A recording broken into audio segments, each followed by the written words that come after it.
Hello, good morning साथियों।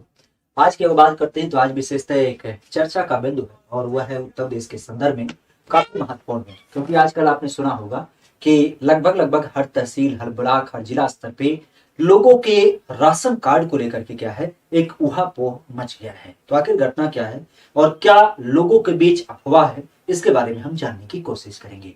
तो उम्मीद करते हैं कि ये जानकारी आपको पसंद आएगी। खास करके अगर जो इस सेशन में जुड़ पा रहे हैं तो इस सेशन को लाइक और शेयर भी करते हैं। चलेगा, चर्चा की शुरुआत यहां से करते हैं, इसी टाइटल से, जो कि आपके सामने है कि राशन कार्ड सरेंडर करने और उसके निस्तारीकरण के संबंध में कोई नया आदेश जारी नहीं है। इस बात को समझिएगा। अभी कुछ दिन पहले ही उत्तर प्रदेश के अंतर्गत क्या हुआ था, अलग अलग जब हम मीडिया संस्थानों की बात करें या सोशल मीडिया के अलावा विभिन्न प्रकार के मैसेजों की बात करें, तो वहां पे यह बात निकल कर आई थी कि अब राज्य सरकार क्या करेगी, जिन लोगों के पास कुछ एक मानक तय किए गए थे, उन मानकों के अनुरूप कोई भी वस्तु उसके घर में होती है, एसी, फ्रिज, बैल, भैंस या फिर गाड़ी, तो उन सब आधारों पे क्या किया जाएगा, उसका राशन कार्ड निरस्त किया जाएगा। और निरस्त करने के उपरांत क्या होगा, उसके संबंध में उससे जितने दिनों तक अभी तक उसने क्या किया है, फ्री अनाज सेवा का लाभ उठाया है, अगर उस व्यक्ति ने खुद को सरेंडर कर दिया तब तो उसे माफ कर दिया जाएगा, और नहीं सरेंडर करता है तो उसके अनुसार जो मार्केट वैल्यू है, चाहे वो चावल का दाम हो, चाहे चने का दाम हो, चाहे गेहूं का दाम हो, तो मार्केट के रेट के अनुसार उससे दाम वसूला जाएगा। क्योंकि उत्तर प्रदेश में आजकल खौफ का माहौल, तो इस कारण से लोगों में यह डर बना कि कहीं न कहीं सरकार से जो उन लोगों ने अनाज को लिया है फ्री वाला, तो उसके एवज में क्या होगा, उनको पैसे देने पड़ेंगे। तो इसी कारण से लोगों ने अपने राशन कार्ड को अपडेट कराने के लिए तहसीलों के अंतर्गत, ब्लॉकों के अंतर्गत लंबी लंबी कतारें लगा दी। चारों तरफ अबकारियों के ऊपर अगर देखा जाए तो बड़ी मात्रा में भार बढ़ गया। अब इसी की अगर बात करें तो यहां पे विशेष ध्यान रखिएगा, जो न्यूज निकल करके आती है, अगर उसकी बात करें तो पीछे यही न्यूज थी कि जब हम अपने यहां पे बात करते हैं तो यही न्यूज था कि जिसके पास है एसी गाड़ी और फ्रिज, उसे नहीं मिलेगा राशन। टाइटल ही यही था। और यहाँ पे कुछ आपके मानक, जैसा कि हमने तय किया था कि मुफ्त राशन के लिए ये चीजें नहीं होनी चाहिए, ये वायरल था, जहां पे 100 गज से ऊपर प्लाट नहीं होना चाहिए, गाड़ी ट्रैक्टर नहीं होना चाहिए, एयर कंडीशन नहीं होना चाहिए, वार्षिक आय 2 लाख नहीं होना चाहिए, और साथ ही साथ 5 किलोवाट जनरेटर नहीं होना चाहिए, और हथियार का कोई लाइसेंस नहीं होना चाहिए। अगर इन सारे बिंदुओं को आप देख पाते तो उस कंडीशन में क्या करना था कि अपना राशन कार्ड तहसील में जाकर के स्वतः सरेंडर करना था, और नहीं अगर जो सरेंडर करते तो उसके अवज में क्या होता, सरकार आपसे गेहूं के 24 रुपए और चावल के आपके 32 रुपए वसूलती। ये तो पूरी तरीके से न्यूज सर्कुलेट था।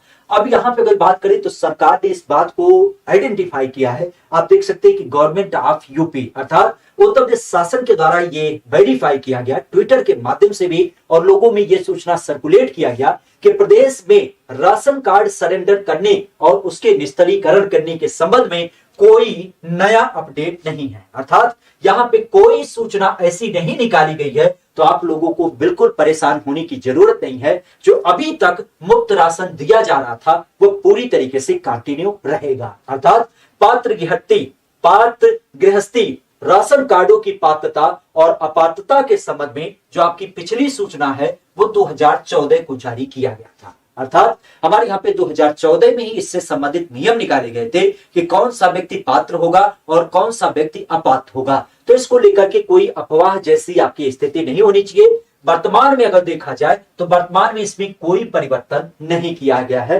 अर्थात अगर जो आप इस न्यूज को लेकर के काफी चिंतित हैं तो ये एकदम सरासर झूठ है। और इसके बारे में शासनादेश की जब बात करें तो वहां पे इस बिंदु को रेखांकित करते हुए पूरी तरीके से प्रमाणित किया गया कि वर्तमान में राशन कार्ड समर्थन निरस्तीकरण के संबंध में मीडिया पर, ध्यान रखिएगा, मीडिया पर विभिन्न प्रकार की भ्रामक और तथ्यों से प्रसारित की जा रही खबरों का खंडन हम करते हैं। मतलब ये पूरी तरीके से निर्धारित है। जहां पे क्या किया गया, ये मीडिया के दुकानों की जब बात की तो उन्होंने क्या किया, अपने माध्यम से भ्रामक खबरों को प्रसारित किया जो पूरी तरीके से आधारहीन और सत्य से परे है। हम अगर जो इसकी बात करें तो हमारे यहाँ पे जो अभी तक एक कानून है, उस कानून व्यवस्था में जो आपके नियम है वह 7 अक्टूबर 2017 को तय किए गए थे और उसी के अनुसार लोगों को क्या किया जाता है, अनाज वगैरह वितरित किया जाता है। वर्तमान में इसको लेकर के कोई नई सूची, कोई नई शर्त हमारे द्वारा नहीं जारी किया गया है, तो इस चीज को खासा ध्यान रखिएगा। आपात की जब बात करते हैं तो आपात के लिए इन्होंने यह बिंदु को स्पष्ट भी किया कि अगर जो किसी के पास पक्का मकान, विद्युत कनेक्शन, एकमात्र शस्त्र लाइसेंस मतलब हथियार वगैरह की बात करें, इसके अलावा मोटरसाइकिल मालिक, मुर्गी पालन, गौ पालन, ये भी चूंकि न्यूज में सर्कुलेट थे कि अगर जो किसी के पास गौ पालन है, मुर्गी पालन है, मोटरसाइकिल है, कोई शस्त्र रखता है, विद्युत कनेक्शन रखता है या पक्का मकान रखता है, तो इन सब लोगों को क्या किया जाएगा, आपात घोषित कर दिया जाएगा। तो उन्होंने बताया कि ये बिल्कुल निराधार है, मतलब यहाँ पे इसके आधार पे किसी को भी आपके अपात्र घोषित नहीं किया जाएगा। वर्तमान में आप भी जानते हैं हमारे प्रदेश के अंतर्गत आज बड़े स्तर पे राशन कार्ड भी बने हैं और अंत्योदय योजना के अंतर्गत आपने बड़े स्तर पे देखा होगा कि लोग क्या करते हैं, अनाज को भी प्राप्त करते हैं। जब से हमारे यहाँ पे कोविड का प्रकोप आया तब से लगातार भारी मात्रा में लोगों को राशन भी दिया जा रहा है और इसको पूरी तरीके से कंटिन्यू भी किया जा रहा है। विशेष ध्यान रखिएगा, अब इसको लेकर के सरकार ने इस बिंदु को रेखांकित किया कि कोई भी यहाँ पे ऐसी न्यूज नहीं है कि आपको राशन कार्ड अपडेट करना है या फिर सरकार उसके एवज में आपसे पैसे की उगाही करेगी।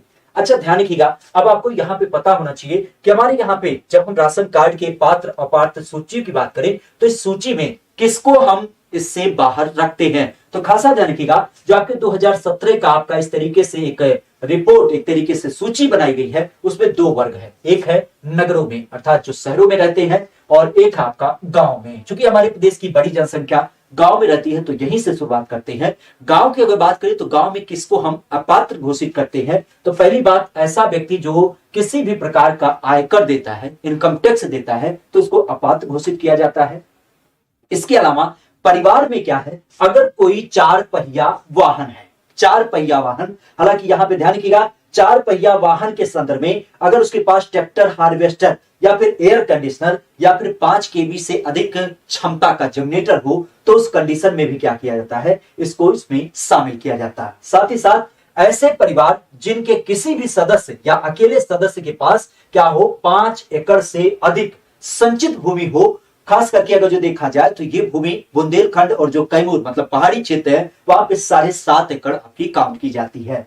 परिवार की जब बात करते हैं तो परिवार के सदस्यों की जो इनकम हो वह एक साल में 2 लाख रुपए से ज्यादा नहीं होनी चाहिए। और साथ ही साथ ऐसे परिवार जिनके पास एक से अधिक क्या है, अगर जो आपके शस्त्र के लाइसेंस है तो उनकी बात की जाती है, तो ये ऐसे परिवार गांव में निवास करने वाले, इनको हम इस सूची से बाहर मानते हैं। विशेषतः इसी तरीके से जब हम नगरों की बात करें तो यहाँ पे पूरी तरीके से वही जो इनकम टैक्स भरते हैं उनकी बात की जाती है। और यहाँ पे ऐसे परिवार को काउंट किया जाता है जिनके पास 4 पहिया वाहन है और इसके अलावा जो आपके एयर कंडीशनर और 5 केवी से आपके अधिक क्षमता वाले जनरेटर होते हैं तो उनको इसमें काउंट किया जाता है। परिवारों के संदर्भ में ऐसे परिवार जिनके पास क्या है कि 100 वर्ग मीटर से अधिक अपना खुद का प्लाट है या फिर उस पे अपना क्या कर रखे हैं, खुद का मकान बना रखे हैं, इनकी यहाँ पे बात काउंट की जाती है। इसके अलावा क्या हो कि कोई भी परिवार जिसका खुद का क्या हो 80 वर्ग मीटर में, मान लेते हैं क्या है, उसके पास कोई अपनी दुकान वगैरह है तो उसको भी इसमें काउंट किया जाता है।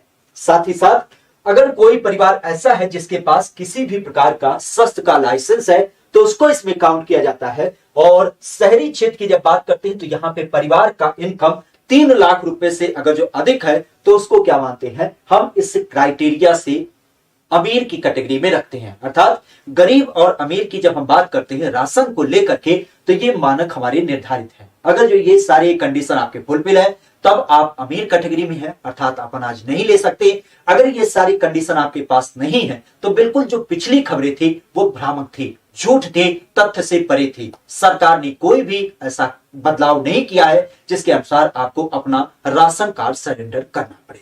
विशेष चूंकि ये घटना काफी महत्वपूर्ण थी और हमारे प्रदेश से संबंधित थी तो एक खास करके जागरूक नागरिक के नाते आपको इन बिंदुओं को जानना भी चाहिए और अन्य लोगों को भी इस बात को बताना चाहिए जो खास करके अनजान है इस चीज से और वह लंबी लंबी लाइनों में आपकी तहसीलों में लग चुके हैं। सरकारी ऑफिसों को धक्के खाने से बचे और विशेषतः भ्रामक न्यूज से भी क्या करें, अपने आप को दूर रखें।